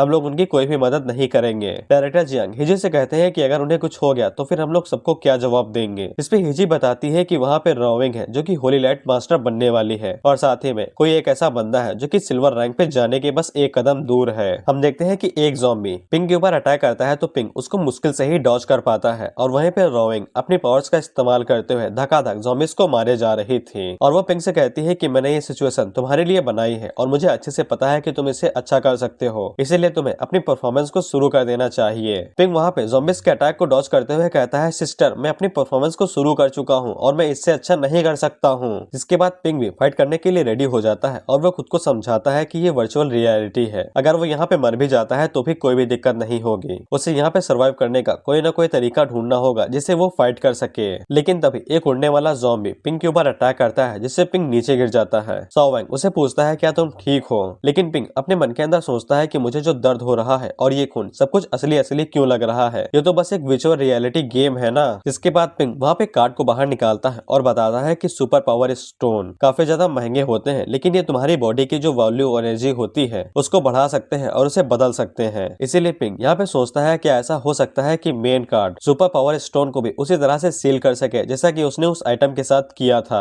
इसीलिए पिंग ये प्लान करता है कि अगर उसके मास्टर कार्ड ने इन सभी सुपर पावर स्टोन को एब्जॉर्ब कर लिया तो ये सभी ज़ॉम्बी जो इसे बने हुए हैं वो अपने आप ही गायब हो जाएंगे और उन्हें फाइट करने की भी जरूरत नहीं पड़ेगी। हम देखते हैं मास्टर कार्ड उड़ते हुए जाता है जो कि उस स्टोन के ऊपर पड़ता है और वो बड़ी आसानी के साथ उस पावर स्टोन को अपने अंदर एब्जॉर्ब कर लेता है और वहाँ पे एक नया लेजेंडरी कार्ड बना देता है। इसके बाद पिंग उन दोनों कार्ड को अपने पास बुला लेता है और बताता है कि ये कार्ड डायरेक्ट स्टोन पावर को एब्जॉर्ब नहीं कर सकता है, लेकिन उसकी जो एनर्जी है उसको एक लेजेंडरी कार्ड में चेंज कर सकता है, और तुम लोग इसे सील कार्ड भी कह सकते हो। उसी टाइम पे एक ज़ॉम्बी पिंग के ऊपर अटैक करता है तो पिंग उसके अटैक को आसानी के साथ डॉज करता है और लेजेंडरी लेजेंडरी कार्ड का इस्तेमाल करते हुए उस ज़ॉम्बी के ऊपर अटैक करता है और सोचता है कि ये कार्ड अब क्या करके दिखाएगा। हम देखते हैं कि वो कार्ड उड़ते हुए जाता है और एक बंदर में बदल जाता है जो कि वो ज़ॉम्बी के सर के ऊपर चढ़ जाता है। और पिंग अपने मन के अंदर सोचता है कि ये तो बंदर में बदल गया, अब ये बंदर क्या कर सकता है। लेकिन हम लोग देखते हैं कि वो बंदर वहाँ पे एक तगड़ा विस्फोट करता है और अपने साथ उस ज़ॉम्बी के चीथड़े उड़ा देता है। और वो धमाका सच में काफी शक्तिशाली था। इसीलिए पिंग अपने मन के अंदर सोचता है कि मास्टर कार्ड सच में काफी खतरनाक होते हैं, ये एनर्जी को एब्जॉर्ब करके उसको एक बम में भी बदल सकते हैं। वहीं पे साओ पिंग से पूछता है, भाई क्या तुम अपने साथ बम बम लेके आए हो क्या, इतना बड़ा धमाका तुमने कैसे किया। लेकिन पिंग उसकी बातों को इग्नोर करते हुए दूसरे पावर स्टोन के पास जाता है और उसको भी एब्जॉर्ब करने की कोशिश करने लगता है। लेकिन पिंग की जो इंटरनल एनर्जी वैल्यू थी वो काफी ज्यादा लो थी, इसीलिए पिंग एक ही बार में सिर्फ 2 लेजेंडरी कार्ड को बना सकता था, वो 2 से ज्यादा नहीं बना सकता है। लेकिन सुपर पावर स्टोन एनर्जी को स्टोर करते हैं और ये एनर्जी को फिर से रिस्टोर भी करवा सकते हैं। लेकिन ऐसा करने के लिए इसमें टाइम लगता है और पिंग के पास इतना टाइम नहीं था, इसीलिए वो तीनों काफी बड़ी मुसीबत में फंस सकते हैं। उसी टाइम पे हम लोग रूइंग को देखते हैं जो कि पिंग के ऊपर अपने होली मैजिक का इस्तेमाल करती है और पिंग की जितनी भी एनर्जी वैल्यू थी उसको फिर से रिस्टोर कर देती है। और वो पिंग से कहती है, मुझे नहीं पता था कि तुम्हारी पावर काफी ज्यादा लिमिटेड है, इसीलिए तुम उसको रिस्टोर करने की चिंता मेरे ऊपर छोड़ सकते हो और तुम आसानी के साथ फाइट करो, मैं वो सब कुछ देख लूंगी कि तुम्हारी पावर कभी खत्म ना हो। ये देखकर तो पिंग भी काफी ज्यादा हैरान हो चुका था कि होली लाइट मास्टर ने इतनी आसानी के साथ उसकी एनर्जी को फिर से रिस्टोर कर दिया और वो सोचता है कि ये पावर तो सच में गॉड लाइक हो सकती है। उसी टाइम पे पिंग पीछे मुड़ के देखता है तो वहाँ पे कई सारे ज़ॉम्बीज आ गए थे जो कि उसने चारों तरफ से घेर लिए गए थे। लेकिन पिंग वहाँ पे अपने कार्ड्स का इस्तेमाल करता है और वो एक ही बार में कई सारे ज़ॉम्बीज को ऐसे ही मार देता है। इसके बाद पिंग इस साइकिल को चालू रखता है और वो जाता है और पावर स्टोन्स की एनर्जी को एब्जॉर्ब करता है और उनको कार्ड्स में बदल के जितने भी ज़ॉम्बीज वहाँ पे इधर उधर उड़ रहे थे उनके ऊपर अटैक करके उनको मारने लगता है। और पिंग इसी तरह से कई सारे उड़ने वाले ज़ॉम्बीज को भी मार देता है। पिंग अपने मन में सोचता है कि उसने अभी यहाँ पे 30 एक्सप्लोजन का इस्तेमाल किया है जिसकी पावर को उसने स्टोन पावर से एब्जॉर्ब किया है, लेकिन पिंग के पास अभी भी 20 पावर स्टोन कार्ड बच गए हैं। और पिंग सोचता है कि वो इनका इस्तेमाल बाहर की दुनिया में करेगा बदला लेने के लिए। और पिंग इस बात से काफी ज्यादा खुश हो जाता है, जिसके बाद पिंग से पावर स्टोन की एनर्जी को एब्जॉर्ब करने लगता है। वहीं पे रोइंग अपने मन के अंदर सोचती है कि ये फाइट बिल्कुल भी नहीं कर रहा है, ये अपनी ज्यादातर एनर्जी को कार्ड्स इस्तेमाल करने में लगा रहा है और उनको बनाने में यूज कर रहा है। और रोइंग को लगने लगता है कि पिंग ने अभी तक अपनी असली ताकत को नहीं दिखाया है और वो अभी भी सिर्फ अपना शो ऑफ कर रहा है अपनी ताकत को छुपावे। भाई इसको कोई थोड़ा सा दिमाग दे दो। इसके बाद एक ज़ॉम्बी पिंग के ऊपर फिर से अटैक करता है तो पिंग आराम से अपने कार्ड को उसकी तरफ फेंकता है और उसे एक ही बार में एक्सप्लोड करके मार देता है। साओ पिंग से कहता है कि ब्रदर तुम तो कमाल के हो, तुमने अकेले ही यहाँ पे जितने भी ज़ॉम्बीज थे उन सभी को मार दिया है। और साओ पिंग से पूछता है क्या वो सच में एक कार्ड मास्टर है, क्योंकि पिंग ने जितने भी धमाके किए हैं वो किसी मैकेनिक से धमाकों से ज्यादा शक्तिशाली है और डरावने हैं। पिंग साओ से कहता है कि मैं तुम्हें इसके बारे में बाद में समझा दूंगा, लेकिन अभी भी यहाँ पे एक पावर स्टोन बचा हुआ है, चलो जल्दी से उसको भी एब्जॉर्ब करते हैं, जिसके बाद ये सभी ज़ॉम्बीज यहाँ पे आना खत्म हो जाएंगे। जिसके बाद पिंग खुश होकर बताता है कि उसने यहाँ पे 420 से ज्यादा बॉम्ब के धमाके किए हैं, जिसमें से आधे से ज्यादा उसने खुद से किए हैं और उसे इस बात के ऊपर खुशी होने लगती है कि वो एक कार्ड मास्टर है। जिसके बाद हम लोग डायरेक्टर जियांग को देखते हैं जो कि वहाँ पे सिग्नल को वापस लाने की कोशिश कर रहे थे। उनका दोस्त उन्हें बताता है कि सिर्फ 5 मिनट के अंदर सिग्नल फिर से वापस आ जाएंगे और 5 मिनट बाद वहाँ पे सिग्नल वापस आ जाते हैं और वो लोग रियोन के ऊपर फिर से मॉनिटर कर पाते हैं। लेकिन वो लोग ये देख के हैरान हो गए थे कि वहाँ पे जितने भी ज़ॉम्बीज थे उन सभी को किसी ने मार दिया है। लेकिन वो लोग इससे आगे कुछ देख पाते कि उससे पहले कि वो सिग्नल फिर से चले जाते हैं। इससे डायरेक्टर जियांग उसके ऊपर गुस्सा करते हुए कहते हैं कि अगर सिग्नल फिर से वापस नहीं है तो मैं तुम्हारे टुकड़े टुकड़े कर दूंगा। जिसपे वो बंदा डायरेक्टर जियांग को बताता है कि सिग्नल इसलिए चले गए हैं कि किसी ने सुपर पावर स्टोन के जितने भी एनर्जी थी उसको कंज्यूम कर लिया है। इससे डायरेक्टर जियांग काफी ज्यादा हैरान हो जाते हैं और बताते हैं कि उनकी एनर्जी को कंज्यूम कर पाना किसी इंसान के लिए काफी ज्यादा मुश्किल होता है और कोई मुश्किल से ही उसे कंज्यूम कर सकता है, तो फिर वहाँ पे कौन ऐसा बंदा है जिसने सुपर पावर स्टोन की एनर्जी को कंज्यूम कर लिया है। लेकिन हिजी डायरेक्टर जियांग को शांत होने को कहती है और उन्हें बताती है कि जब तक वो लोग उस दुनिया के अंदर है जिसको एक कार्ड ने बनाया है तो फिर पावर स्टोन जितने भी खत्म हो जाते हैं तो ये कोई बड़ी चीज नहीं है, क्योंकि जब तक वो पावर स्टोन उस वर्ल्ड के अंदर है तब तक वो पावर स्टोन किसी काम के नहीं थे। और सबसे बड़ी बात तो यह है कि ट्रायल और ज्यादा मजेदार होते जा रहा है। जिसके बाद हम उन तीनों को देखते हैं जहाँ पे पिंग आखिरी बचे हुए पावर स्टोन को एब्जॉर्ब कर रहा था और वो उन लोगों से कहता है कि जैसे ही ये काम खत्म हो जाएगा तो हम लोग यहाँ से वापस चले जाएंगे। लेकिन उसे ये बात अभी भी समझ में नहीं आई थी कि उसने सारे पावर स्टोन को एब्जॉर्ब कर ही लिया है, लेकिन ये जो ज़ॉम्बीज की डेड बॉडी है वो अभी तक यहाँ से क्यों नहीं गई है। और सबसे बड़ी बात ये है कि इन ज़ॉम्बीज को पावर स्टोन की एनर्जी से नहीं बनाया गया है। और पिंग को ये बात भी समझ में आ जाती है कि ये सभी ज़ॉम्बीज असली हैं और उसे ये भी समझ में आ जाता है कि ये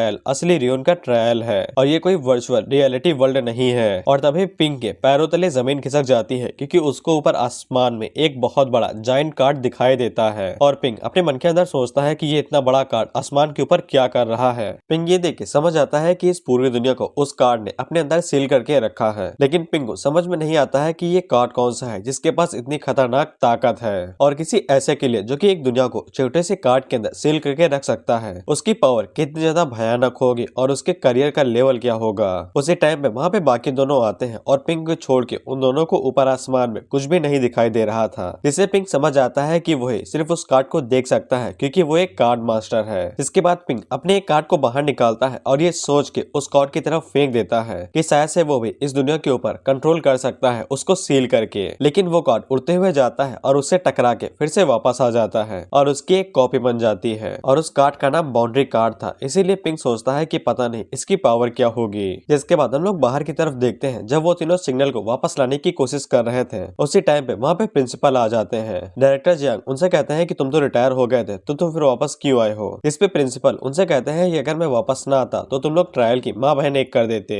प्रिंसिपल बताते हैं लाइनेज के जो कार्ड मास्टर है वो इस दुनिया से गायब हो चुके हैं, सिर्फ एक ही किंग ऑफ कार्ड बचा है जो कि उस दुनिया के अंदर रहता है और हम लोग उसी की देखभाल करते हैं, इसीलिए हम उसे कुछ भी होने नहीं दे सकते हैं। और अगर ट्रायल फील्ड के साथ कुछ हो जाता है तो हम लोग बेसिकली उसको चालू नहीं रखेंगे, उसे बंद कर देंगे। लेकिन डायरेक्टर जियांग प्रिंसिपल को बताते हैं कि सब कुछ ठीक ठाक है, सिर्फ कुछ बच्चों ने स्टोन पावर को कमजोर कर लिया है, इसीलिए हम लोग उन्हीं को ही ढूंढ रहे हैं। हीजी भी प्रिंसिपल से कहती है कि वो सभी अभी बच्चे हैं, उनके पास इतनी पावर भी नहीं है कि वो बाउंड्री कार्ड को छू सके।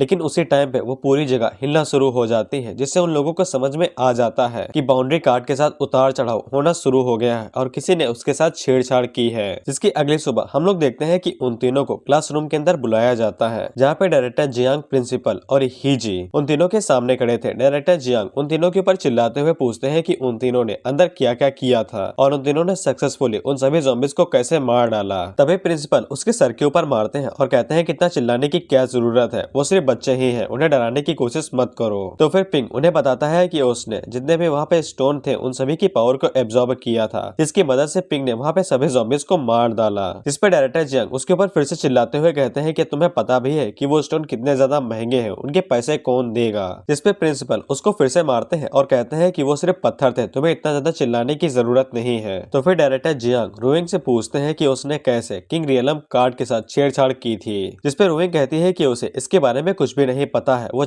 पिंक था, उसी ने कुछ किया होगा उस कार्ड के साथ। इसके बाद पिंक उन लोगों को दूसरा सेकंड लेजेंडरी कार्ड दिखाता है और उन्हें बताता है कि उसे इसके बारे में ज्यादा पता नहीं है। लेकिन जब प्रिंसिपल उस कार्ड को चेक करते हैं तब वो बताते हैं कि ये किंग रियलम कार्ड की सस्ती कॉपी है और प्रिंसिपल उस कॉपी को देख के काफी ज्यादा हैरान हो गए थे। हिजी पूछती है कि ऐसा होना मुमकिन भी है कि रियलम कार्ड को कॉपी भी किया जा सकता है। जिसपे प्रिंसिपल कहते हैं कि उनको भी इस बारे में नहीं पता है, लेकिन ये भगवान की इच्छा हो सकती है। जिसके बाद प्रिंसिपल उन लोगों को कुछ जरूरी बातें बताते हैं, जिसे उनकी जो टेस्टिंग स्पेस है उसके लिए कई सारी एकेडमी लड़ रही है ताकि वो टेस्टिंग स्पेस उन्हें मिल सके। और गार्ड एकेडमी ने इस टेस्ट स्पेस के लिए मैकेनिक ऑफ किंग से एक मशीन बनवाई थी जो कि वॉर मशीन थी, जिससे वो लोग इन लोगों से उस स्पेस को ले सके। डायरेक्टर जियांग बताते हैं कि अगर मैकेनिक किंग ने उस मशीन को बनाया था तो फिर वो तो एक लेजेंडरी वेपन हुआ और यहाँ तक कि पुरानी रुइंस को एक्सप्लोर करते हुए उस मशीन का ज्यादा इस्तेमाल नहीं किया जा सकता है, नहीं तो इससे रुइन पूरी तरीके से डिस्ट्रॉय हो सकती है। प्रिंसिपल उन लोगों को बताता है कि टेस्टिंग स्पेस को वर्ल्ड कार्ड स्पेस के नाम से भी जाना जाता है, जिसको पिछले किंग ऑफ कार्ड मास्टर ने बनाया था। लेकिन अनहोनी की बात है कि पिछला कार्ड ऑफ किंग मास्टर यहाँ से गायब हो चुका है। उसी टाइम पे पिंक प्रिंसिपल से पूछता है कि उसके पास एक सवाल है, जितना उसे पता है कि कार्ड मास्टर के करियर को हजारों सालों पहले ही मिटा दिया गया था, तो फिर यहाँ पे 100 साल पहले एक किंग ऑफ कार्ड मास्टर कैसे हो सकता है। और अगर किंग ऑफ कार्ड मास्टर जैसा पर्सन इस दुनिया में था तो फिर कार्ड मास्टर के प्रोफेशन के आजकल इतने बुरे हालात क्यों है। जिसपे प्रिंसिपल उन लोगों को बताते हैं कि इसकी वजह ये है क्योंकि पिछला कार्ड मास्टर कोई इंसान नहीं था। जिसपे हिजी पूछती है तो फिर क्या वो ज़ॉम्बी था, जिसपे प्रिंसिपल बताते हैं कि उन्हें भी नहीं पता है, शायद से वो आधा ज़ॉम्बी और आधा इंसान हो सकता है। लेकिन किंग ऑफ कार्ड मास्टर की असलियत अभी तक रहस्यमयी रही है और किंग कार्ड मास्टर के मन के अंदर जो मेमोरीज थी वो पूरी तरीके से गायब थी। और वैसे भी कार्ड को इस्तेमाल करने की जो पावर होती है वो काफी मुश्किल होती है, इसीलिए उसके विरासत में यहाँ पे कोई भी प्रोफेशन नहीं है जो उसको इस्तेमाल किया जा सके। डायरेक्टर जियांग पूछते हैं कि वो कार्ड मास्टर अचानक से गायब कैसे हो गया। जिसपे प्रिंसिपल बताते हैं कि उसके गायब होने से यहाँ पे कुछ दिक्कतें हैं जो अभी तक सुलझ नहीं पाई हैं और पूछताछ से पता चला था किंग ऑफ कार्ड मास्टर के गायब होने का लेना देना सऊदिया सिविलाइजेशन से है, जहाँ पे वो सभी लोग जाने वाले हैं। जिसके बाद प्रिंसिपल उन तीनों से कहते हैं कि तुम लोगों के पास ये मिशन है कि तुम्हें सऊदिया सिविलाइजेशन के अंदर जाना है और वहाँ पे कार्ड मास्टर कैसे गायब हुआ था उसके कुछ सबूत लेके आने हैं। इसलिए उन लोगों को चाहे जो भी कुछ करना पड़े, उन्हें किसी भी कीमत पे कार्ड मास्टर को फिर से लेके आना है। इजी कहती है कि ये काम कुछ ज्यादा ही भारी भरकम है और उन लोगों को क्यों जरूरत है कार्ड मास्टर को फिर से वापस लाने की, क्योंकि ये मामला जिंदगी और मौत का मामला है, वो भी उस सिविलाइजेशन के जहाँ पे वो लोग जी रहे हैं। इन्वेस्टिगेशन से पता चला था कि 5वीं सिविलाइजेशन इस वजह से खत्म हुई थी क्योंकि उनके पास 5 किंग में से कम थे। बेसिकली वहाँ पे 5 प्रोफेशंस होंगे जिनके कुछ बंदों ने लेवल अप कर लिया होगा और उन्हें किंग का टाइटल दिया होगा और 5वीं सिविलाइजेशन के पास 5 किंग में से कम थे और इसीलिए 5वीं सिविलाइजेशन मारी गई। और ऐसा माना जाता है कि किंग कम होने की वजह से वहाँ पे कुछ अजीब इत्तेफाक हुए जिससे वो पूरी सिविलाइजेशन खत्म हो गई, जिससे वो सभी लोग शॉक हो जाते हैं। प्रिंसिपल बताते हैं कि इस बात की कोई सबूत नहीं है कि किंग कम होने की वजह से वो सिविलाइजेशन मरी थी, लेकिन उनके पास यही बस जानकारी है और इसीलिए उन लोगों को एक किंग को ढूंढ के वापस लाना होगा ताकि वो ह्यूमन वर्ल्ड को 5 किंग दे सके, क्योंकि किसी भी कीमत पे वो लोग ह्यूमन वर्ल्ड को डिजास्टर में नहीं जाने देंगे जिससे उनकी जिंदगी खत्म हो जाए। इसीलिए उन लोगों को किसी भी कीमत पे कार्ड मास्टर किंग को ढूंढना पड़ेगा ताकि वो लोग ह्यूमैनिटी को 5 किंग दे सके। जिसके बाद प्रिंसिपल पिंग से कहते हैं कि सुनो क्योंकि तुम कार्ड मास्टर को कॉपी कर सकते हो, इसीलिए मुझे लगता है कि तुम्हारा कार्ड मास्टर के साथ कोई लेना देना है। इसीलिए मुझे लगता है कि सऊदिया सिविलाइजेशन के अंदर तुम कुछ ढूंढ सकते हो। इसीलिए पूरी जिंदगी अब तुम्हारे अंधों के ऊपर टिकी हुई है कि तुम कैसे इस सिविलाइजेशन को बचाते हो। जिससे पिंग अपने मन के अंदर सोचता है कि अब दुनिया को बचाने की जिम्मेदारी मेरे कंधों पे कैसे आ गई। प्रिंसिपल बताते हैं कि इसीलिए वो लोग अपने स्टूडेंट को रियून के अंदर भेजेंगे ताकि वो लोग क्लू ला सके, क्योंकि वो लोग ताकतवर लोगों को नहीं भेज सकते हैं, क्योंकि अगर ज़ॉम्बी बुरी तरीके से मारे गए तो वो रियून में डिस्ट्रॉय हो सकती है, जिसके के साथ सारे क्लू भी चले जाएंगे। जिस पे डायरेक्टर जियांग प्रिंसिपल से कहते हैं कि आप चिंता न करिए, मैं अपनी पूरी कोशिश करूंगा कि मुझे कुछ सबूत मिल जाए, क्योंकि मैं सभी स्टूडेंट को खुद ही लीड करने वाला हूँ। प्रिंसिपल डायरेक्टर जियांग को बताते हैं कि उनके पास कोई भी हक नहीं था कि उन्हें इस जानकारी के बारे में पता चले, लेकिन पिंग ने कुछ ऐसा कनेक्शन दिखा दिए हैं कि वो कार्ड मास्टर से लेना देना रखता है। इसीलिए प्रिंसिपल को डायरेक्टर जियांग को इस बारे में बताना पड़ा, नहीं तो वो कभी भी ना बताते हैं। इसीलिए वो डायरेक्टर जियांग से कहते हैं कि उन्हें किसी भी कीमत पे इस जानकारी को राज रखना है। इसके बाद वो तीनों बाहर आ जाते हैं। बाहर आने के बाद रुइंग पिंग से कहती है कि वो सच में एक कमाल का मैन है और रुइंग भी उसे सरपास करने के बारे में सोचती है, इसीलिए वो अब से रुइंग के साथ कम्पीट करना शुरू कर देगी। इसके बाद रुइंग वहाँ से जाते हुए कहते हैं कि वो उसकी टीम में रहेगी, इसीलिए पिंग को उसके लिए स्पॉट बचा के रखना है। और पिंग अपने मन के अंदर सोचता है कि पता नहीं मेरे कंधों पे ये जिम्मेदारी कहाँ से आ गई कि मुझे इंसानियत को बचाना है, लेकिन अगर मैं किंग ऑफ कार्ड मास्टर को ढूंढ लेता हूँ तो इसे शायद मेरी ही मदद हो जाए, जिससे कार्ड मास्टर के प्रोफेशन का कटना बंद हो जाएगा और शायद से मैं फ्यूचर में एक अच्छी रैंक हासिल कर सकूंगा और मेरा जीना भी अच्छा हो जाएगा। इसी के साथ ये एपिसोड यहीं पे खत्म होता है।